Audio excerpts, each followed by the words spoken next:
esteja convosco. Ele está no meio de nós. Proclamação do Evangelho de Jesus Cristo, segundo Lucas. Glória a vós, Senhor. Naquele tempo, Jesus dirigiu-se a uma cidade chamada Naim. Com ele iam seus discípulos e uma grande multidão.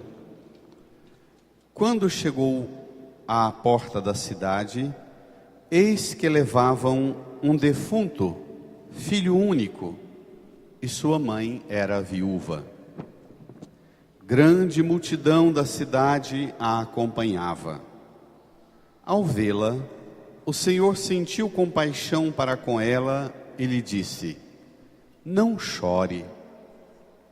Aproximou-se, tocou o caixão, e os que o carregavam pararam.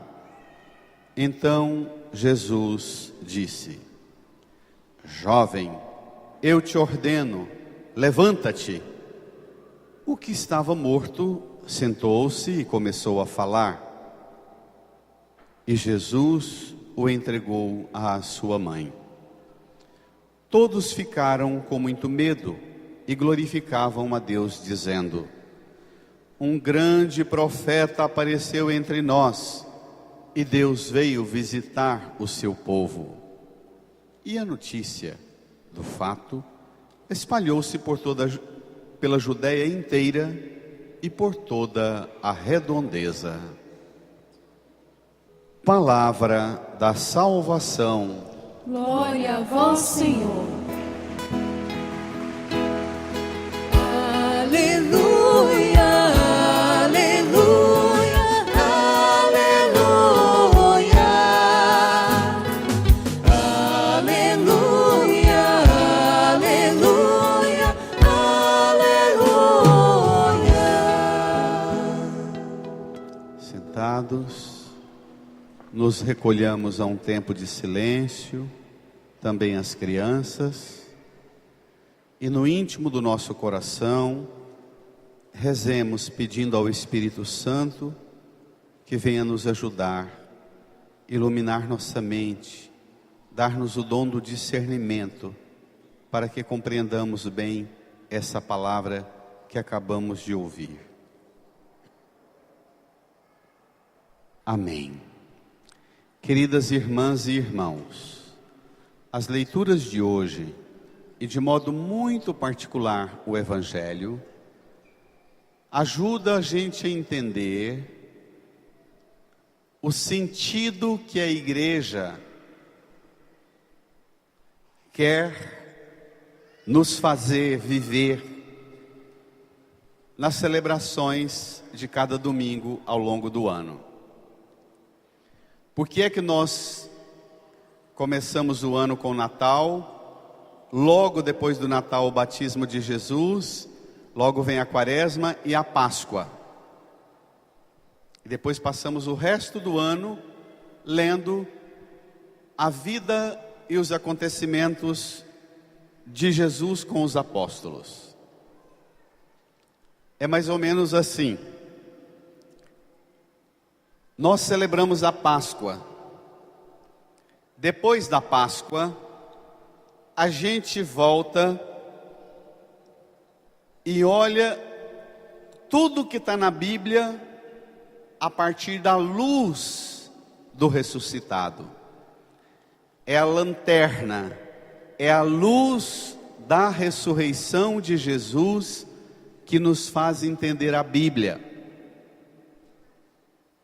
Não só a Bíblia, mas é a luz do ressuscitado, é sob o clarão da luz de Jesus ressuscitado que a gente deve entender a vida e também a morte. Vocês que celebram o sétimo dia, precisam hoje olhar para a morte com a luz da ressurreição. E por que não dizer, olhar para a pessoa querida de vocês que morreu, já está sepultado há 7 dias, olhar para ela e para a história dela com a luz da ressurreição, e entender e acolher a morte a partir da luz da ressurreição de Cristo.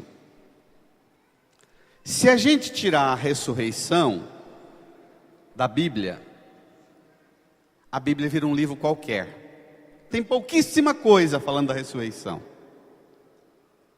descrevendo a ressurreição de Jesus. Se você tirar a ressurreição, o cristianismo vira um clubinho de amigos qualquer. É a luz do ressuscitado que ilumina, que esclarece o resto. Todo o plano divino, todo o mistério da criação, toda a nossa vida, todos os nossos sofrimentos, a nossa dor, o nosso luto, a nossa morte, a nossa esperança, as nossas alegrias, os nossos sonhos, tudo encontra um sentido novo e definitivo a partir da luz de Cristo ressuscitado. Vamos nos esforçar para isso. Tomem comigo o Evangelho, o número 9 do seu folheto.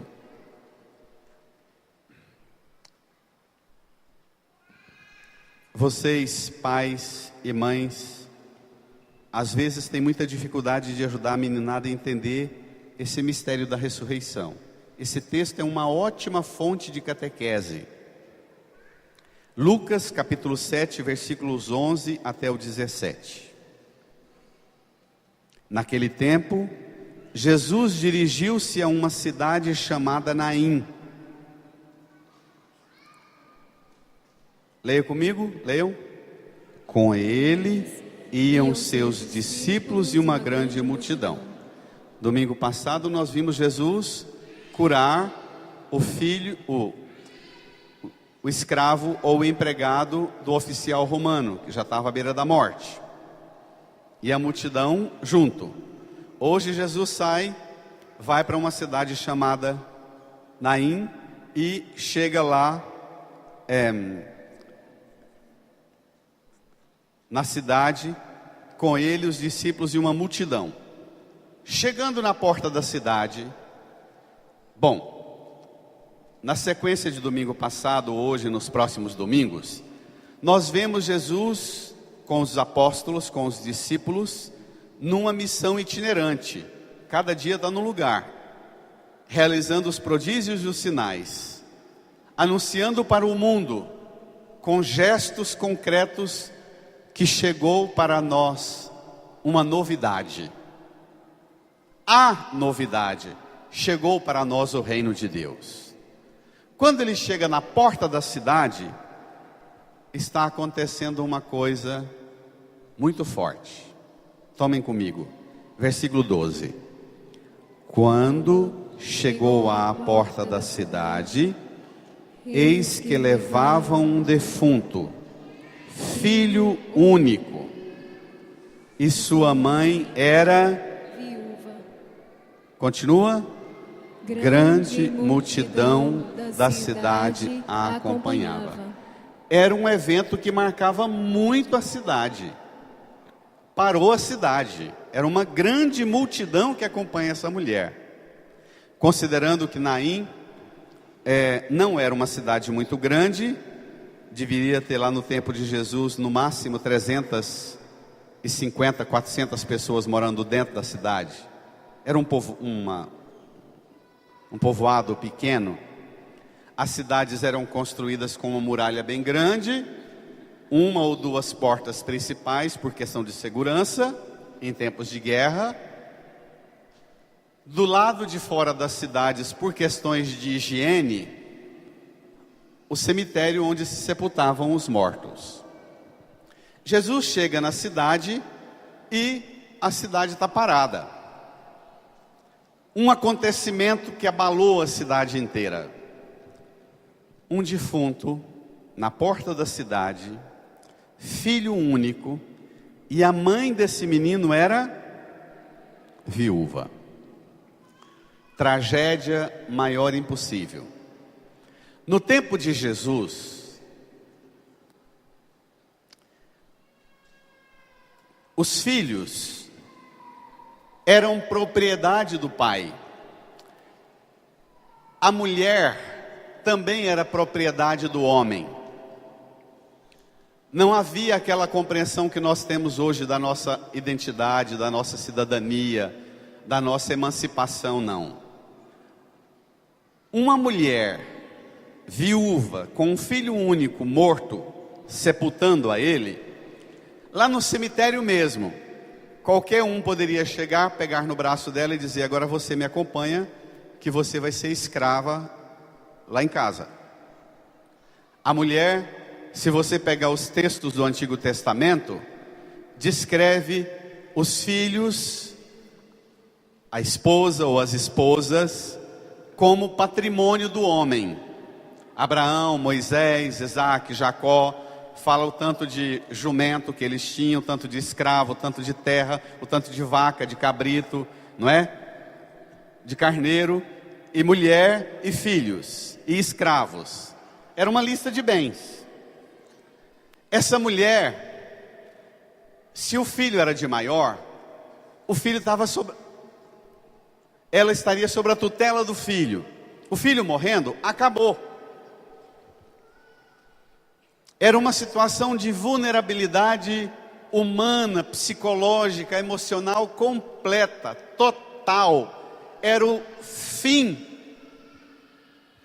Viúva e mãe de filho único sepultando o filho. Jesus chega com os discípulos e vê a cidade inteira parada. Considerando, irmãs e irmãos, que para o povo do tempo de Jesus, pega a primeira leitura, para o povo do Antigo Testamento e para o povo do tempo de Jesus, enfermidade e morte não era entendida como hoje nós entendemos a morte, um processo biológico, de disfunção dos organismos e um processo natural. Morte e doença no Antigo Testamento era sinal de presença do mal, presença da ação do maligno ou de Deus que pune e castiga, mandando desgraça para a pessoa. Pega a primeira leitura do primeiro livro dos Reis. Naqueles dias sucedeu que o filho da dona da casa caiu doente, e o seu mal era tão grave que ele já não respirava. Então a mulher disse a Elias, um grande profeta do Antigo Testamento. Elias e Eliseu são os únicos que ressuscitam defunto no Antigo Testamento. São 3 vezes que eles ressuscitam alguém.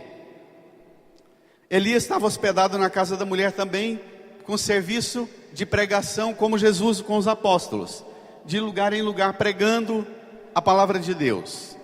Elias está lá hospedado, de repente o filho único da viúva cai doente, quase não respirava. Versículo 18. Então a mulher disse a Elias, leia comigo: o que há entre mim e ti, homem de Deus? Porventura vieste à minha casa para me lembrares dos meus pecados e matares o meu filho? Essa é a doutrina do Antigo Testamento. Tem um monte de cristão católico que ainda não está no Novo Testamento e tem essa doutrina na cabeça. Se a doença chegou lá em casa, se a morte chegou lá em casa, Deus está fazendo isso para me lembrar os meus pecados e para me castigar. Não são poucas as pessoas que recebem uma notícia de uma tragédia, um diagnóstico da saúde, um problema grave na saúde, ou a doença mesmo de um filho, ou a morte do filho, e pergunta: o que Deus está querendo dizer para mim, padre? Quem diz isso, quem pensa assim, ainda não recebeu a graça de ter uma fé iluminada pela luz da ressurreição de Jesus. Ainda caminha na penumbra do medo e do assombro do Antigo Testamento. E desculpem a minha insistência, não são poucos os cristãos e cristãs que ainda não permitem viver suas vidas guiadas pela luz da ressurreição. Exatamente porque não entende o significado novo que Cristo dá para o nosso sofrimento e até para a nossa morte e até para o nosso pecado. Porque se havia até Jesus, se havia uma doutrina do poder horroroso que tem o pecado, e tem, o pecado é horroroso. Se não fosse horroroso o pecado, não precisaria desse derramamento de sangue aqui para apagar pecado. Essa cena violenta, dramática, ela mostra para nós a proporção e a gravidade do pecado. Mas essa cena é também uma cena de amor que é maior do que o pecado, do que a tragédia, do que a morte. Vocês que celebram o 7º dia, não podem voltar para casa fazendo para Deus a pergunta, ou para mim, que essa viúva fez para Elias: porventura viestes à minha casa para me lembrares dos meus pecados e matares o meu filho? Isso não pode ser pergunta de quem crê. Volta ao Evangelho. Olha como é que Jesus vai ajudar vocês que celebram o 7º dia a voltar para a casa de vocês. Presta atenção no que vem.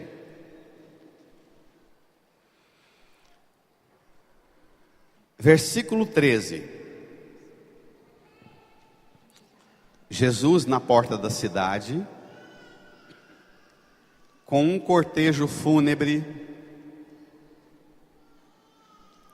o povo carregando um caixão, um jovem, um menino morto, um filho, uma viúva, mãe caminhando para sepultar o único filho. Versículo 13, todo mundo comigo, leia.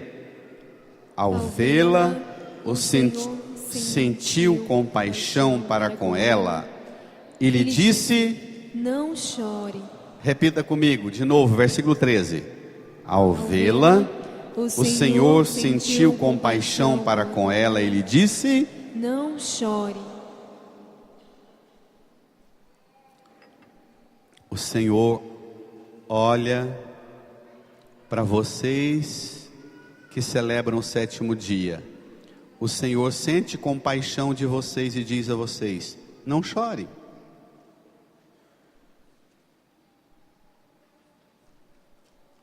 Irmãs, irmãos, o que essa cena nos lembra? Tem algumas cenas na vida de Jesus, que essa cena de Jesus falando para a mulher, não chore, o que essa cena nos lembra? Nós temos que recordar algumas coisas que nós já vimos, para entender essa cena. A ação que Jesus vai estar realizando agora, o que lembra?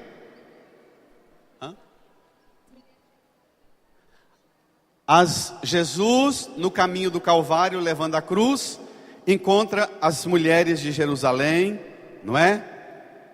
Joana, Maria de Cleofa e a outra Maria. Jesus diz: filhas de Jerusalém, não choreis por mim, chorai por vós e por vossos filhos. Que mais que essa cena lembra? Tem mais cenas. Tem uma que é a mais importante, que nós devemos lembrar.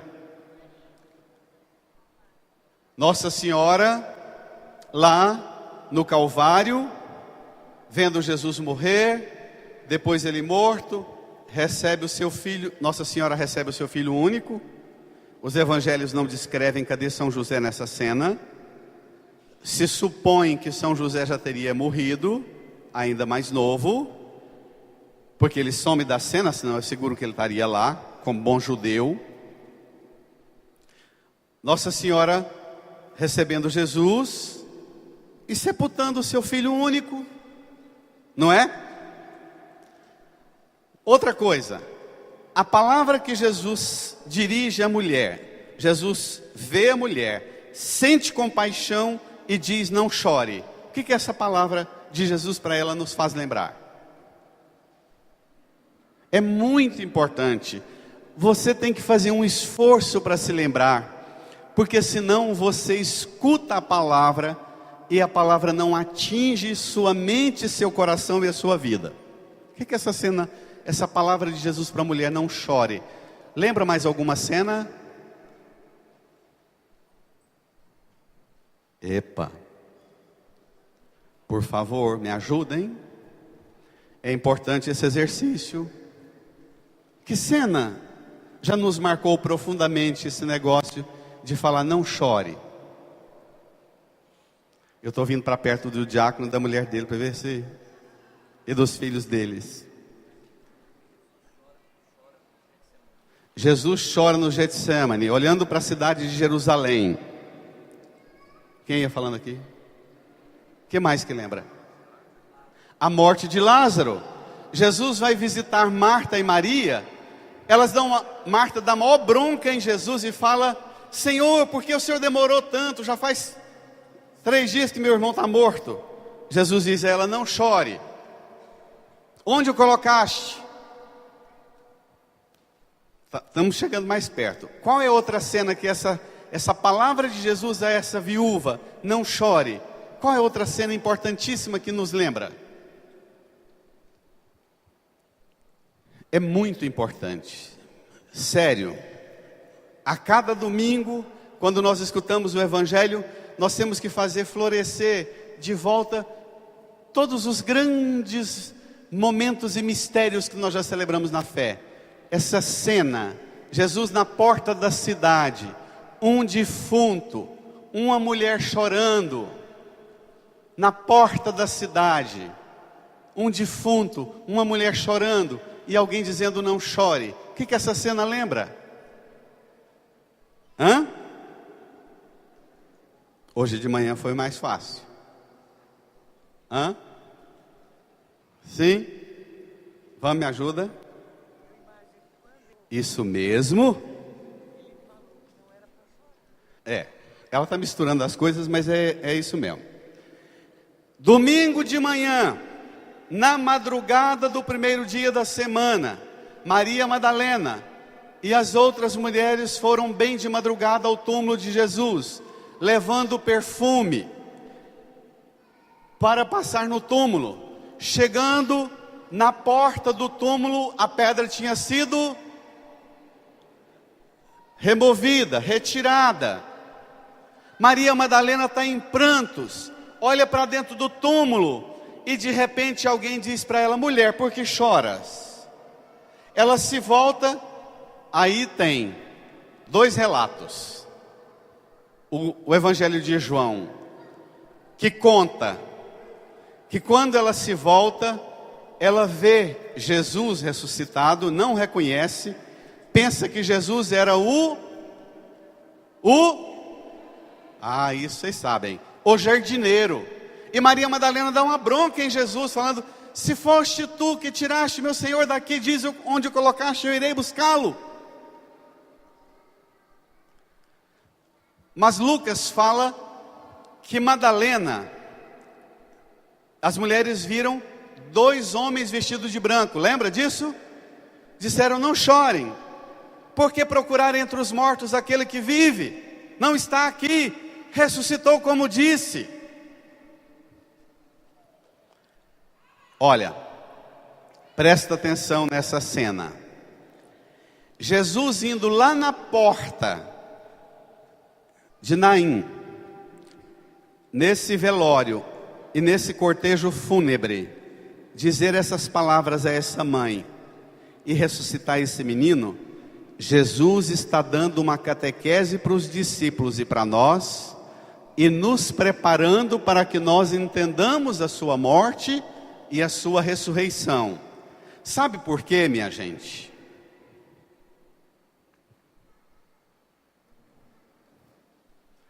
Porque você tem que olhar para essa cena e voltar-se para Jesus, e ir ao encontro da morte e ressurreição de Jesus, e encontrar-se com Jesus ressuscitado. Sabe por quê?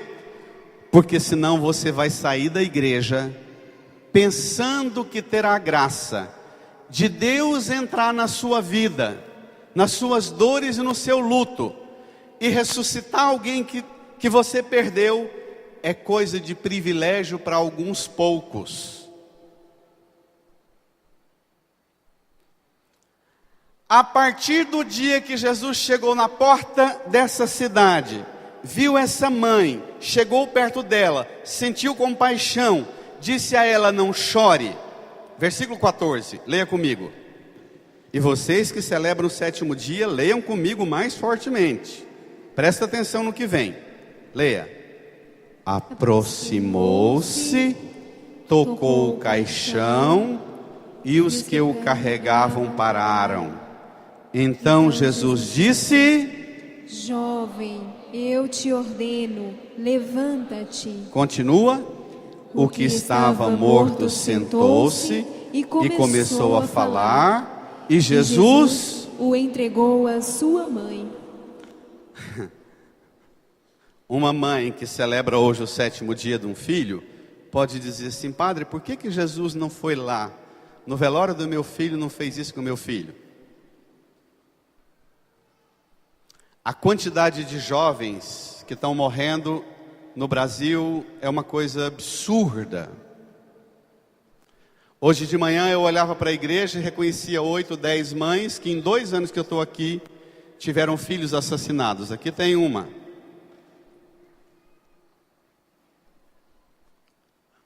Você pode perguntar: por que Deus não interferiu na minha dor, no meu luto? Porque tirando a vida do meu filho, de certa forma, acaba com a vida da mãe, do pai. Eu vou dizer umas coisas muito fortes agora. Vocês que celebram o 7º dia, peçam o Espírito Santo para ajudar vocês a entenderem a força da palavra que eu vou dizer a vocês e a todo mundo, também a mim. Irmãs e irmãos, a partir do dia em que Jesus entregou sua vida na cruz por nós, o seu corpo descido foi entregue à sua mãe, ele o filho único, e Nossa Senhora foi e sepultou Jesus. E Jesus ressuscitou, venceu o pecado, venceu a morte, venceu a lágrima e o luto de todo mundo. A partir desse evento, a morte e a ressurreição dele, todos nós podemos dizer: Jesus entrou na minha dor, no meu luto e venceu a morte. Isso não é mais privilégio de alguns. Esse menino que Jesus ressuscitou, ele voltou para casa? Voltou. Cuidou da mãe? Cuidou. Ela ficou velha, provavelmente ela morreu antes dele, ele sepultou, depois ele ficou velho, adoeceu, morreu de novo. Esse menino não está vivendo até hoje, não. Inclusive, é bom você lembrar de uma coisa, que você pode ter a fé no milagre dos milagres, dos milagres, dos milagres, mas o milagre de Jesus não interfere na natureza nossa. Passou dos 70, 80, 90... qualquer um que for ressuscitado aqui, ou que tiver o filho ressuscitado, vai adoecer de novo e vai morrer, não vai? Não tem ninguém aqui para contar para nós um testemunho que conhece uma mãe que fez um voto divino Pai Eterno, que deu um dízimo e uma oferta, Deus ressuscitou o filho dela, e ele já está com 380 anos vivendo até hoje. Entendido? A fé, ela é lógica. A fé, ela não impõe para nós uma estupidez de submissão que a gente não entende, não. A fé supõe uma compreensão límpida, cristalina das coisas. Essa intervenção de Jesus nesse velório é para fazer a gente levantar o olhar, levantar a cabeça e enxergar uma outra realidade muito maior do que essa aqui. A partir do dia que Jesus entrou nessa cena da vida dessa viúva, ressuscitou esse menino, chamou os discípulos, chamou a multidão para dizer: venham, sigam-me. vocês vão ver também eu morrer, ser sepultado, ressuscitar e dizer para a morte: acabou o seu poder sobre todo ser humano nessa terra. Pronto. Mas agora vem a parte difícil. Difícil também para eu dizer. Você tem coragem de deixar Jesus entrar no seu luto e dizer a você: pare de chorar? Do ponto de vista psicológico e emocional, é até sadio que com 7 dias, que com 1 mês, com 3 meses a gente chore, não é? Depois, na medida que vai tomando distância da perda, a gente vai refazendo a vida. Dizem os psicólogos, os psiquiatras, que se um luto a gente não consegue mudar e retomar a rotina da vida, depois de 8 meses para 1 ano, a gente precisa de tratar, porque não é sadio. Até um tanto é sadio, mas o luto tem que ter um limite para ele. É preciso retomar a vida. E para retomar a vida, é preciso dar a Jesus a autoridade de chegar em mim e você e dizer: chega do seu luto, pare. É preciso deixar Jesus tocar os seus mortos e dizer a eles: levanta-te, vem cá para a glória do céu. Tem pessoas que o ente querido morre, é sepultado, ela cria uma relação doentia com o túmulo. Ela passa a depender de frequentar o túmulo como se isso fosse resolver. Não, o túmulo é uma reverência, um respeitoso sentimento e zelo para com a memória, mas não podemos não ter mais a pessoa querida e passar a prestar culto para a morte, para o morto. Não, o culto é para Deus, e entregar na mão de Deus os nossos mortos, dizer: Senhor, toma. Hoje vocês que celebram o 7º dia têm que pegar essa pessoa querida e dizer para Jesus: toma, é do Senhor, leva. Pronto. Deixar Jesus usar a autoridade que Ele tem e levar. Não se ofendam com o que eu vou dizer. A doutrina que mais pega o povo na hora da morte é o Espiritismo, que é uma doutrina extremamente materialista, que se apega, que quer continuar conversando com o morto, falando com o morto, recebendo carta do morto, mensagem do morto. Isso é materialismo, não é espírito. Espírito é dizer: Senhor, é espírito, é alma, leva para a glória do Senhor, onde os espíritos encontram a paz e a consolação. A doutrina espírita, ela é genuinamente oposta à ressurreição, porque ela gruda você e não deixa o que faleceu ir para Jesus. Você fica querendo amarrá-lo aqui, grudar aqui. Você precisa ser capaz de deixar Jesus falar para você: quieta seu choro e me dá o defunto. Sério. Isso é a doutrina cristã. E entregar para Ele, porque não é nosso, não é seu, não é de ninguém, é dele. Mas eu vou usar uma expressão ainda mais extravagante. Tem pessoas que a vida delas se resume num grande cortejo fúnebre. Tem pessoas que passam a vida inteira contando e falando dos defuntos e das perdas que ela teve. Ela não enxerga mais o sinal de Cristo vivo na vida dela e da vida dos que morreram.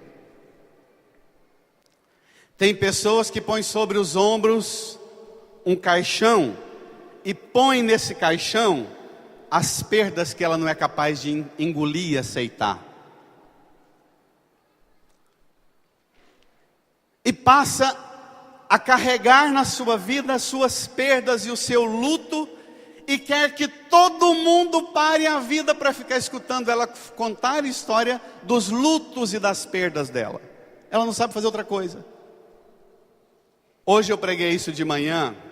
Tinha uma senhora na missa, que ela disse assim: padre, quando o senhor falou que tem gente que passa a vida inteira carregando o caixão, levando o defunto, e não quer enterrar o defunto, e quer que todo mundo dê atenção para o defunto que ela carrega. Padre, tem 16 anos que meu marido me abandonou, casou de novo, largou de novo, casou de novo, e eu vivo carregando aqui dentro de mim, ele é um defunto. Eu falei, pois é, é um defunto vivo. Porque isso existe, gente. Existe. Tem gente que fica carregando defunto vivo. Sabe, uma namorada que eu tive na infância, que eu não aceito ter perdido, uma noiva, uma esposa, um marido que não valia nada, mas eu gostava dele, fica carregando defunto vivo. Deixa o defunto na mão de Jesus e vai curtir sua vida em Cristo. Essa semana eu disse a um jovem, eu escutando ele, acompanhando, dirigindo espiritualmente, eu dizia para ele, você tem um calendário, todas as vezes que você vai falar, que eu dou uma bronca, uma sacudida na fé, para que você aprume a sua vida na fé, caminhe, cresça na fé, ele vem, mas no ano tal perdi fulano, depois perdi fulano, depois perdi fulano, depois perdi fulano, perdi fulano. Falei, você vive por conta dos caixões dos defuntos. Põe esses mortos nas mãos, não só no túmulo, põe esses mortos nas mãos de Jesus. Deixe Jesus ter a palavra final. Mas não só esses mortos, mas também esses sentimentos de perda, essas derrotas, esses fracassos que você teve na sua vida, e que você não suporta, que você vive um luto embutido, um luto crônico. Se liberte disso. Experimente de Jesus a graça de tocar você e dizer, eu estou aqui, eu sinto compaixão por você, eu vim aqui para enxugar sua lágrima e dizer, vamos embora tocar a sua vida, que você tem condições de crescer muito e evoluir muito na vida. Vou usar uma expressão que eu nunca tinha pensado nela, uma expressão que beira grosseria. Tem muita gente que quer Jesus apenas para ser um amiguinho dos velórios. Um amiguinho que vai nos meus velórios. Todo dia que eu estou de luto, que eu amanheço meio triste, Jesus é um amiguinho que fica comigo lá, no meu luto, no meu velório. Depois ele vai embora. Daqui 5 dias eu estou triste de novo, no meu luto, na minha tristeza, Jesus é meu amiguinho de velório. Jesus não quer ser o seu amiguinho de velório. Sai dessa! Ele quer pôr fim nos seus cortejos fúnebres. Ele quer pôr fim no seu luto, na sua lágrima. Ele quer pôr fim no poder da palavra perda, derrota, frustração. Ele quer pôr fim em todas essas formas e tipos de sentimento. Presta atenção no que eu vou falar. Tem gente, na minha vida e na sua vida, que elas destroem a vida delas, e o prazer delas é puxar você, os filhos, os parentes, todinho para o túmulo com ela. Tem gente doente assim, não tem? E leva. Tem muito defunto vivo assim, ex-marido, ex-mulher, ex-genro, ex-nora, ex-cunhado. Ele não aceita só ser infeliz e destruir a vida dela. O prazer dele é tocar você, machucar você, ferir você e levar você e todo mundo com ele para o túmulo com ele. Tem ou não tem gente assim? E você, às vezes, acha que está sendo caridoso, caridosa, convivendo e sendo amiguinho, amiguinha e cultivando. Não, padre, eu quero ajudar ele. Ajuda ele, deixa ele fazer o caminho dele, faça o seu, se liberte desse defunto, ainda que seja um defunto vivo. Jesus, hoje, quer chegar perto de você, quer olhar nos seus olhos e dizer a você as perdas que você tem. Às vezes, em muitos aqui, a perda não é nem tanta coisa grandona não. A frustração porque meu pai não era do jeito que eu queria que meu pai fosse, minha mãe não é do jeito que eu queria que a minha mãe fosse. Tem gente que chega em mim doente, porque o sonho era trabalhar em tal coisa, ter tal profissão, não foi, e ela adoece e vai definhando porque ela não realizou aquele sonho. Eu digo assim, é muito apego. Diz, olha, isso não foi possível, entrega esse defunto para Jesus, desse sonho, desse ideal que você teve e que agora não tem mais. Enterra esse defunto ou deixa Jesus ressuscitá-lo, mas vai tocar sua vida no possível. Pais, nos homens isso é mais grave. Pais, nos homens, isso é mais grave do que nas mães. Pais que põem filho no mundo e idealizam. Eu queria que meu filho fosse assim. O filho não é, ele vai emburrando e entristecendo. O filho casa, tem neto, ele nunca se alegra e celebra nada das conquistas do filho, porque o filho não é um trem que ele pôs na cabeça que o filho devia ser. Isso existe?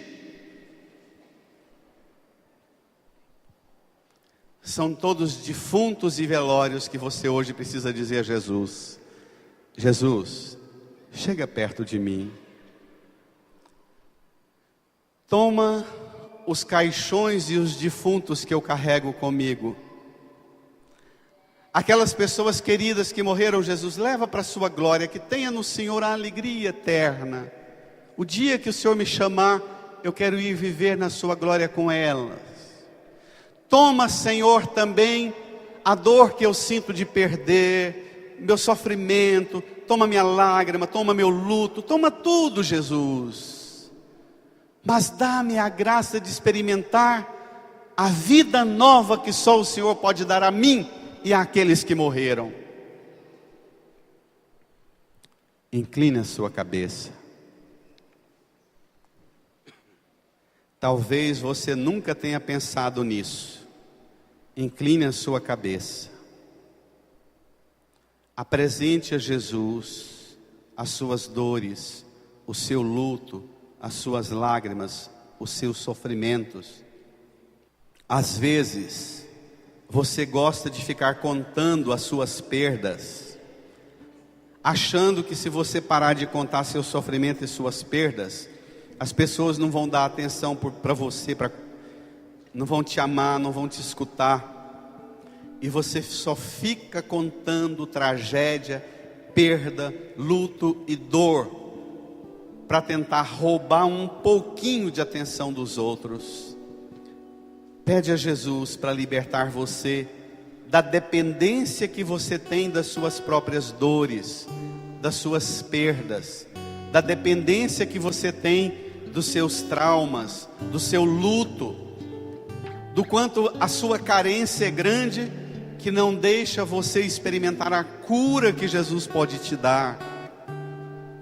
Experimente Jesus, sentindo compaixão para com você, enxugando sua lágrima e dizendo para você: não chore, não chore, eu estou aqui.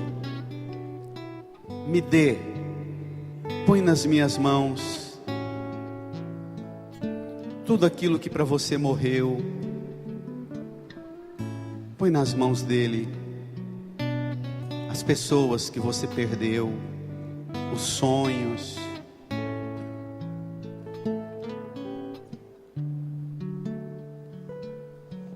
Põe a mão no seu coração, fale com Jesus. Abra seu coração a Jesus.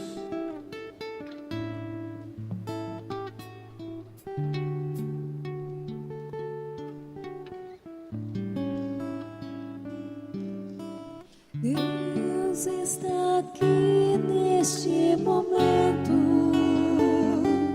Sua presença é real em meu viver. Entregue sua vida, seus problemas. Fale com Deus, Ele vai ajudar você. Oh, Deus te trouxe aqui para aliviar os seus sofrimentos. Oh, Ele, o autor da fé, do princípio ao fim de todos os seus tormentos.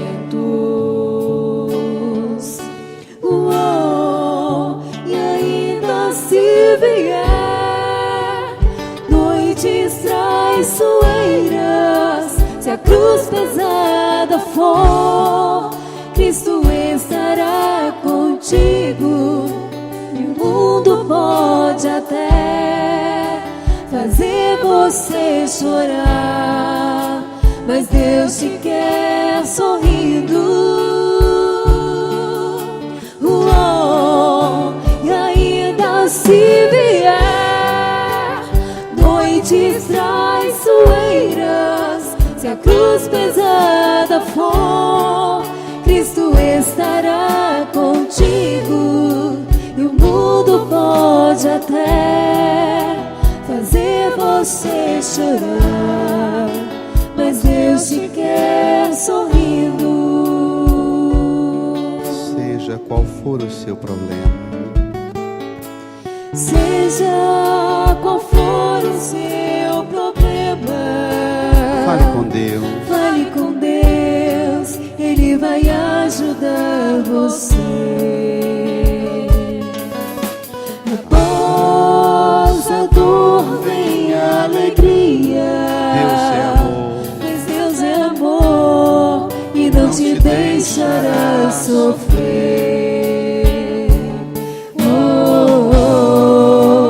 Deus te trouxe aqui para aliviar os seus sofrimentos.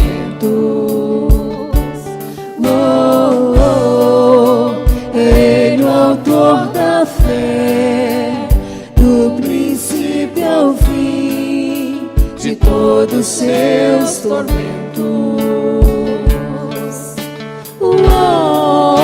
E ainda se vier noites traiçoeiras, se a cruz pesada for, Cristo estará contigo. E o mundo pode até fazer você chorar, mas Deus te quer sorrindo. E ainda se vier noites traiçoeiras, se a cruz pesada for, Cristo estará contigo. E o mundo pode até Fiquemos de pé. fazer você chorar, Deixe o folheto no banco. Deus te quer sorrindo. Levante as suas mãos para o céu. E ainda se vier Diga, noites traiçoeiras, diga comigo, Senhor Jesus. pesada for, O Senhor sabe tudo. estará contigo. O Senhor conhece tudo. O mundo pode até As minhas dores, fazer você as minhas tristezas. O Senhor conhece e é capaz de sentir compaixão diante de todos os que sofrem, Senhor. Mas também o Senhor quer nos curar de todas as feridas, de todas as perdas, de todo luto, de toda tristeza. Por isso, Jesus, Hoje eu entrego nas mãos do Senhor tudo que eu ainda não fui capaz de entregar, de desapegar. Nas mãos do Senhor eu entrego tudo que em mim já provocou dor, tristeza, luto, sentimento de perda. Erga suas mãos, entregue a Jesus as suas perdas, as pessoas que você amou e que já morreram. Diga a Ele que você entrega essas pessoas, que você põe na mão dEle aqueles que faleceram, para que entre na glória dEle lá no céu. Põe nas mãos de Jesus tudo aquilo que já arrancou lágrimas de você, as suas dores, o seu luto. Diz a Ele que a partir de hoje você vai viver uma vida nova nele, na luz da ressurreição dele. Que a partir de hoje você não vai deixar mais a morte, o pecado, o luto, o medo do castigo, o medo da punição. Você não vai deixar nenhuma dessas coisas dominar você, mas somente a sua fé no poder de Jesus, a sua confiança no amor e na misericórdia de Jesus. Põe sua vida nas mãos dele.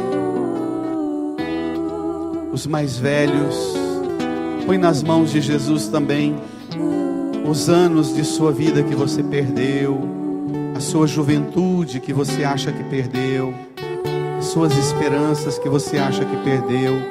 Põe na mão dele tudo. As suas lágrimas.